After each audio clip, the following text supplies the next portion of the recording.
Христиане продолжают праздновать Пасху. В этом году Великое торжество Воскресения Христова верующие православной и католической конфессии отметили в один день, 20 апреля. Сейчас началась Светлая Седмица. На этот период есть традиция собираться всей семьей, ходить в гости, обмениваться подарками. Праздник Пасхи напоминает нам о том, как Иисус Христос своей кровью искупил весь мир, победил грех и смерть, а чудесное воскрешение Божьего Сына дает нам надежду на жизнь вечную.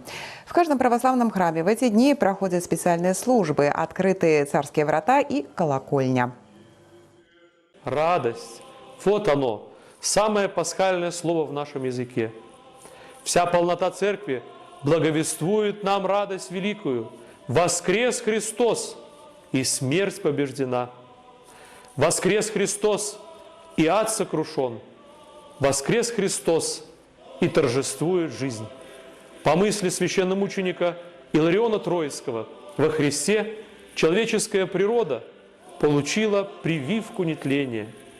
Бог из любви к своему творению стал человеком, чтобы исцелить наше естество, поврежденное болезнью греха.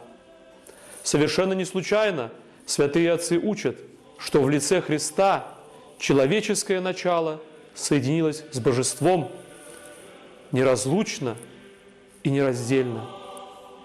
Воскрес из мертвых не только Бог, воскрес человек, Бога-человек. Страшна была смерть роду человеческому, говорит священномученик Иларион. Но после Христового воскресения человек стал страшен для смерти. У католиков восьмидневный период празднования Воскресения Христова носит название «Пасхальная октава». Верующие приветствуют друг друга словами «Христос воскрес», слыша в ответ «Воистину воскрес». У пасхальнай таямніцы Хрыста бясконцая Божая любоў атрымала поўную і канчатковую перамогу над сіламі зла, цемры і граху.